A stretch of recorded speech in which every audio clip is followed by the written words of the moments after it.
This nugget concludes our series of 2 nuggets focused on project time management. This nugget, which focuses on project schedule management, is focused on schedule control, ensuring that we understand what a good, solid, effective schedule is, ensuring we understand what the appropriate measures are in place to have good schedule management in place, and putting the actual processes in place to track status, to understand how the team is doing, and to proactively move forward, making changes to the project schedule week in, week out during the delivery of the project to ensure we always know what the current schedule is, what the current forecast end date for the project is, and that we're taking the appropriate actions to ensure the project delivers on time. One of the most effective things you can do as a project manager to effectively manage your plan is to manage the critical path. What's the critical path? The critical path is the path through your project. I've shown here a dependency diagram again that has the longest duration, or that effectively determines the end date for your project. So we see we have 3 paths through our project. We have a path of 1, 2, 5, and 6, which has a duration of 12. 3 plus 4 plus 3 plus 2. We have another path through our project, which is 1 to 3 to 6, which has a duration of 11. And a final path through our project, which is 1 through 4, which is a duration of 7. So right now, our critical path is 1, 2, 5, and 6. Any change to the duration, any change to the schedule for tasks 1, 2, 5, or 6 will have an impact on our current end date. That is the critical path. As a project manager, you need to ensure that you're watching the critical path daily to ensure that you understand how each task in the critical path is doing, that you're conversing with the team, ensuring that there's nothing going to impact them from being successful completing their project, and that, in fact, our end date will be 12 days from project beginning. So manage the critical path carefully. But realize that there's other paths through the project. Tasks 1, 3 to 6 is very near to the critical path. You need to watch your near critical path tasks very carefully, simply because a unit change of 6 days to 7 days for task 3 would in fact make that path 12 as well, in which case you have 2 critical paths for your project. So if your tasks that are near the critical path, watch them carefully, because if tasks that are near change, in this case by as little as a day, it becomes a critical path shared path. If it changes by 2 days, it in fact becomes a new critical path for your project. Or conversely, if good news happens on 2 or 5 and they drop by a day or they drop by 2 days, it goes from 12 to 10, and again, your new critical path is 1, 3 to 6. So understand what your critical path is, the original 1, 2, 5, 6, and manage it very carefully, ensuring that you're doing everything in your power to ensure each and every one of those tasks complete on schedule or ahead of schedule. Understand what your near critical path tasks are and manage them carefully, because a very small change to any of the tasks that are near the critical path can put them onto the critical path, and then you can't ignore the non-critical path tasks. The path of 1 to 4 is 7. There's a considerable amount of slack in that particular path, but that doesn't mean you should ignore task 4. If it goes from 4 days to 6 days, still doesn't affect the critical path, but by going from 4 days to 6 days, your team member has spent 2 more days on that task. Therefore, the cost for that task will have gone up by the value of 2 days. Therefore, the total budget for your project will go up as well.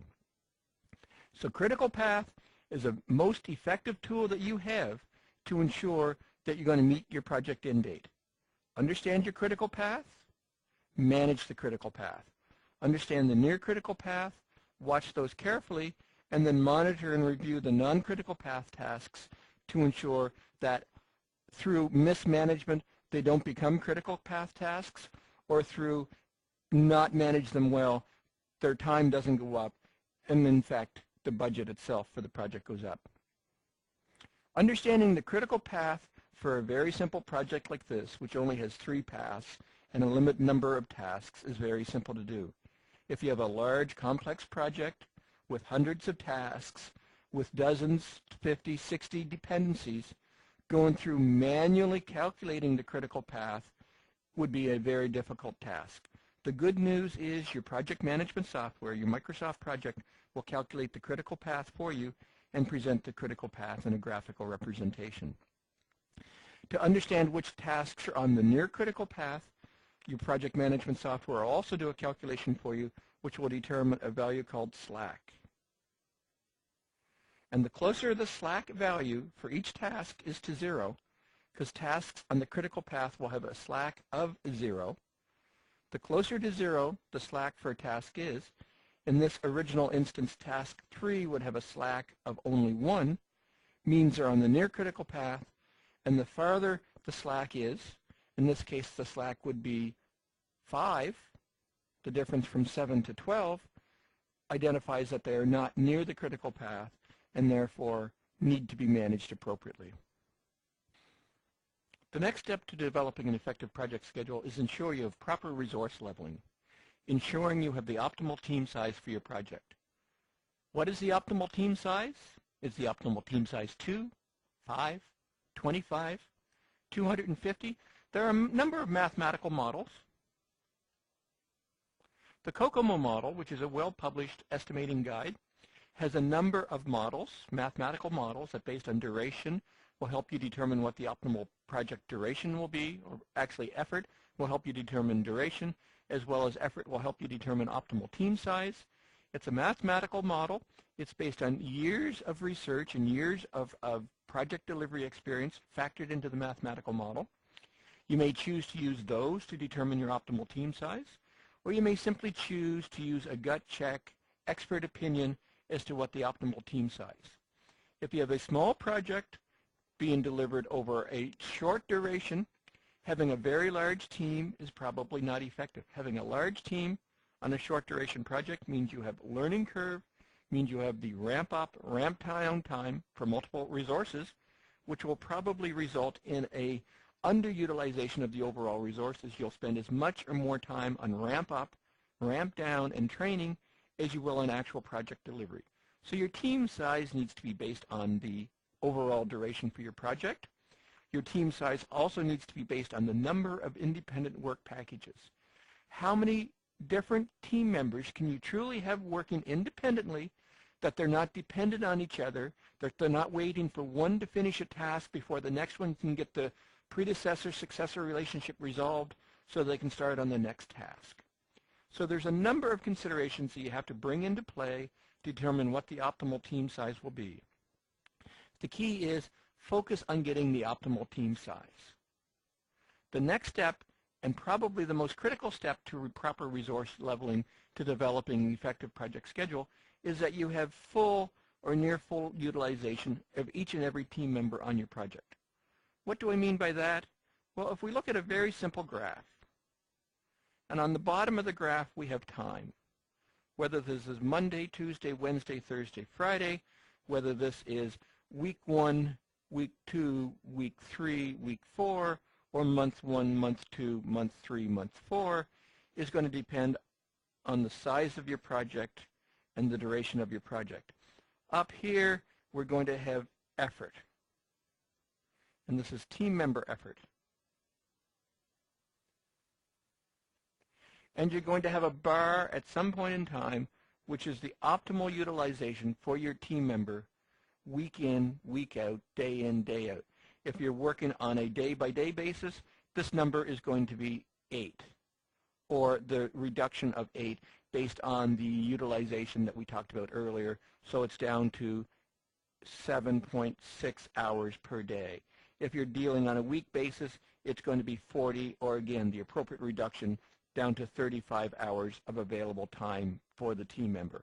Or if you're working on a month basis, it's going to be 22 average days per month, or again, reduced to the appropriate number of 18.5 available days for your project per unit of time day, week, month. And then you're going to look at each individual team member's utilization. And if you have a team member that's flowing along at or about the effective level, that's good team utilization. But if you have a team member who's spiking, that starts off effectively used and then ramps up and becomes way overutilized, is working overtime and then drops off and is working only part-time for a period of the project and then ramps back up and ramps down and is a very spiky, very uncontrolled, if I can use that term, utilization, then that is not proper utilization of your resource.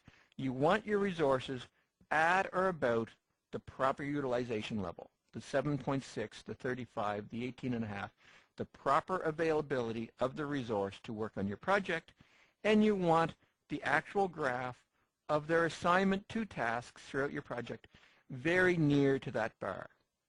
It doesn't have to match the bar perfectly. It will be virtually impossible to match that bar perfectly, as you will have periods of unavailability due to resource dependencies. You'll have various other issues.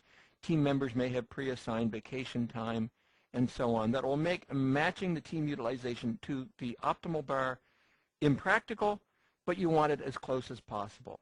I believe it's okay to have small periods where they're overutilized to create the project effectively, as long as the overutilizations are balanced by periods of underutilization. That's not saying I'm expecting the team member to work 2 hours of overtime today and knock off 2 hours early tomorrow. That just means on average this will work out that the team member is working on a fully utilized level, and I'm not going to agonize over trying to balance it perfectly. But what I don't want are extended periods of overutilization. This does mean overtime. You should not be building overtime into your project plan. And this means unavailable time. The team member is sitting at their desk, twiddling their thumbs, waiting for work to arrive, waiting for a predecessor task to complete so that they can start their next task. Unproductive use of time, going to consume project budget, and can be demoralizing and very disruptive to overall team spirit. If they see a team member sitting there playing solitaire on their PC, twiddling their thumbs, talking on their phone, interacting with other team members who are busy, this can be very demoralizing and not effective team utilization. So again, focus on full utilization, try to get your team members to that bar or as close to that bar as possible, and ensure that you have an optimal team size based on the duration of your project, based on the number of interdependencies on your project schedule to eliminate these periods of underutilization. And if you follow all of these principles, you'll have a good, solid project schedule that will deliver the project in the optimal time frame available. Once you have an effective schedule defined for your project, the next step is to manage it, to control it, to keep it current, to keep it accurate, to keep it reflective of the current project status. The only way to do that is to effectively, diligently manage the progress on each and every task on the project. The only way to do that is to get weekly status from each team member. And on that weekly status from each team member, you want to know by task how much time this week and how much to go.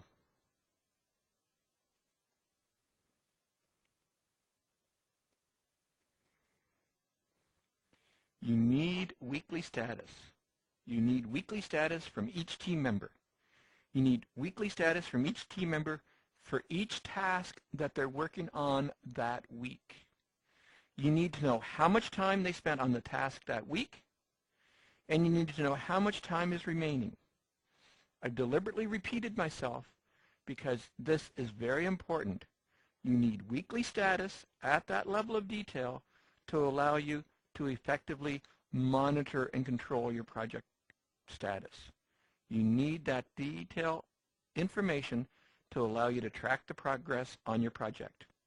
My experience is when you go to a team member and say, I need this information weekly, I need to know how much time and how much is remaining on each and every task that you worked on This week, you're going to get very large groans. You're going to get the team members saying, oh, you're going to take so much time. I should be working on project deliverables. I shouldn't be producing status for you. My experience is uniformly you're going to get that response from your team members. It's your job as a team member to stand up to those moans. It's your job to ensure that you're getting the information that you need to track the progress for the project. You need to tell the team members they have to provide this information to you. They need to provide how much time they spend on each task, and they need to provide their best estimate for the remaining work to be done by task. Team members are going to say, but this is going to take hours of time. You're going to take 4 or 5 hours out of my work week just to provide your weekly status report. And unfortunately, the first week they do your status, it probably will take them hours of time to produce that detailed weekly status report. They're going to sit there, they're going to scratch their head, and they're going to say, I don't remember how much time I spent on Monday. I don't remember what I was working on Monday. I'm not sure I remember Monday. It's going to take a while for that first weekly status report at the level of detail that you need to be produced. The second week is going to be a little better. It's not going to take many hours. It may take an hour. The third week, it may take an hour again, but by the fourth or fifth week, it's down to taking a reasonable amount of time. They're going to produce the weekly status report for you in 15 to 20 minutes. I've been producing weekly status reports in my career for over 20 years. I can produce a weekly status report at this level of detail in approximately 5 minutes. At the end of every day, I take a minute and I jog down in my timer, in my Outlook, exactly what I worked on and how much time I spent on each task. At the end of the week, I simply go through my Outlook, consolidate those 5 pieces of information, scratch my head and say, how much time do I think is remaining on each of these tasks? And I have my weekly status report done at the appropriate level of detail in 5 to 10 minutes. But it takes experience. It takes discipline. It's going to take some time for your team members to get to that level of discipline where they can produce the weekly status report at the required level of detail in 5 to 10 minutes. But you have to insist on it. Without those facts, without that level of detail, you can't effectively manage the project. And when I say facts, I mean facts. You want to know the actual time, the actual remaining. But you don't need it to the second. You don't need it to the minute. You don't need it to the quarter hour. You probably don't need it to the half hour. If they simply tell you they spent 6 hours on task A and 8 hours on task B and 12 hours on task C, that's detailed enough. That is factual enough. You don't need to know that it's 12 hours, 6 minutes, and 32 seconds. So you don't want them agonizing over the minutes and the quarter hours. Provide the details at the rounded hour, and it's close enough. That, again, helps accelerate the time if they know that you're happy with hours and that the hours are absolutely based on the best facts they have at hand. It's close enough. So insist on weekly status, insist on how much time per week, insist on how much time remaining per task at an hour level, not at a quarter or a half hour level, and within 2 to 3 weeks, the moaning and groaning will stop, and within 2 to 3 weeks, you will be getting the information that you need to track the progress on your project. Once you get that detailed weekly status from your team members, you need to use that to update the project plan. Take those facts, the actuals, and the estimate to complete, the ETC, and put that into your software. On a team member by team member, on a task by task basis, you're going to update your project plan, your Microsoft project plan. You're going to put the actuals and the remaining estimate to complete into the plan, and you're going to allow the plan to recalculate what your project dates are. It's going to recalculate when each milestone is going to complete, and it's going to recalculate what your new project finish date is going to be. You need to be prepared that when you take the facts and you update the project plan, that the results may not be exactly what you want. When you take the facts and you allow the team members to give you revised ETCs, and these revised ETCs are based on what they honestly believe is going to take them to complete their task, it may change the project finish date. But that's what schedule control is all about.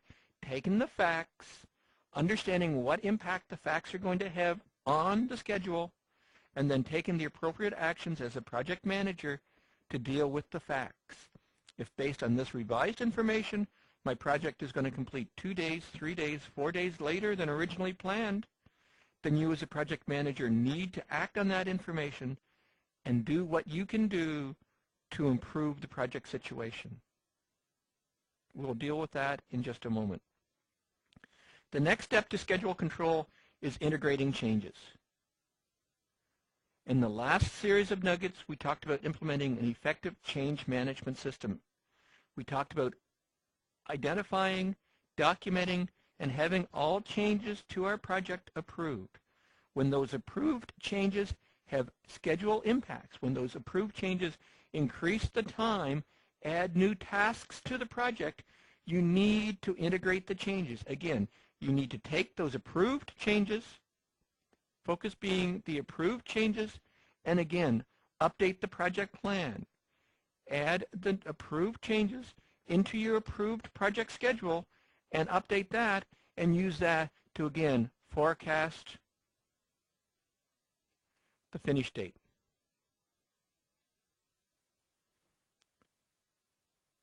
You need to take all of the information you have at hand based on the actual facts that you have at hand for week 1, week 2, week 12, week 25 of your project, and manage the facts that you have at hand based on the actuals you have from your team, based on the integrated and approved changes from the project change management system. Manage that against your project baseline and take the appropriate project management actions to report on project status, to take the appropriate project management actions to improve the project delivery situation. As a result of the work you did during project control, as a result of tracking the actuals and entering the revised ETCs, it's entirely possible that your project is forecasting a later finish date than originally planned. It's time to start to look at what techniques we can apply to compress the schedule. It's time to start looking at what techniques we can apply to try to improve the project end date. These compression techniques can be categorized as fast tracking and crashing. Fast tracking says, what can I do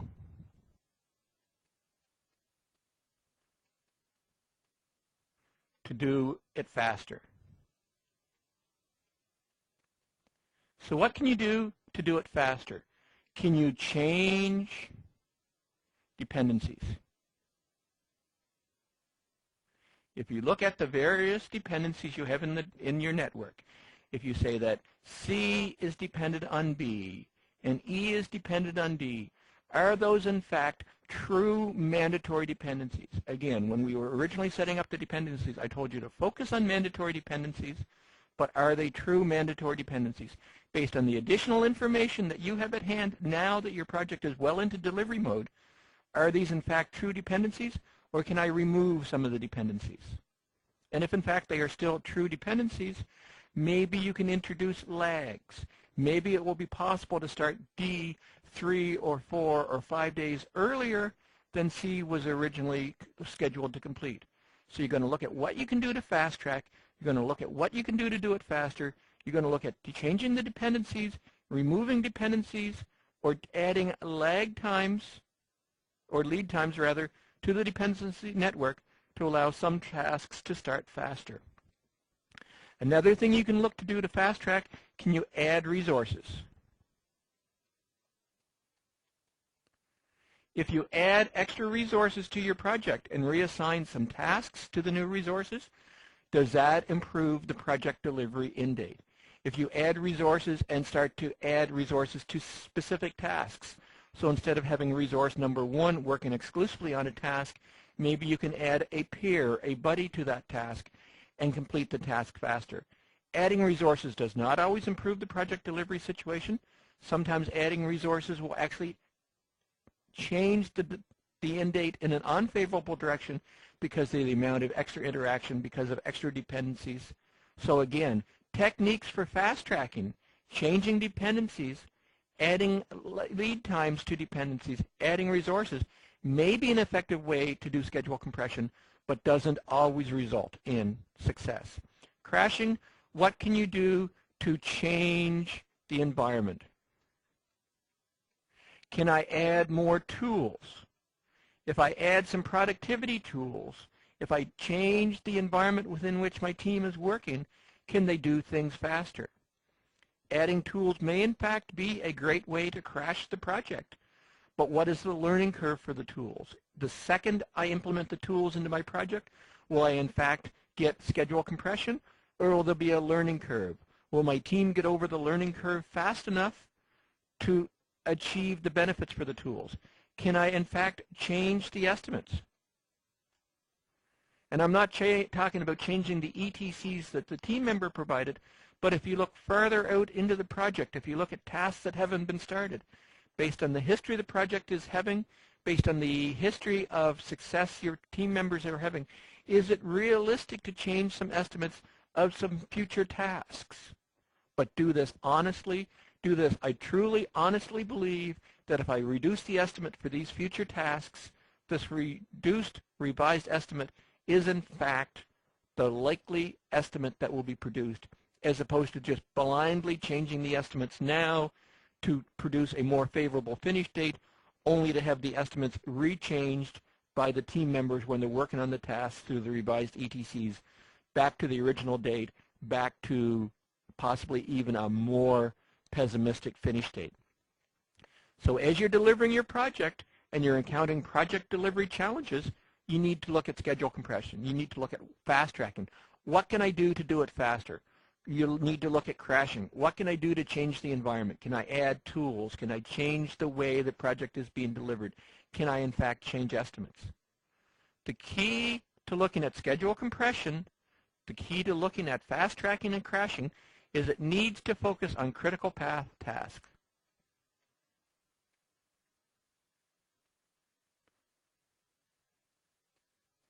If you fast track a task that is not on the critical path, if you change the dependencies and allow a non-critical path task to start earlier or to overlap, it will have zero impact on the new finish date because it's not on the critical path. If you crash tasks, if you change the environment for tasks that are not on the critical path, again, it's going to have zero impact on the finish date. So as you're looking at schedule compression, it goes back again to understanding the critical path and focus your fast tracking, focus your crashing on the tasks that are going to impact the finish date. And those are the tasks that are on the critical path. This concludes our series of 2 nuggets on project time management. In the first nugget, we focused on the activities associated with developing a solid schedule.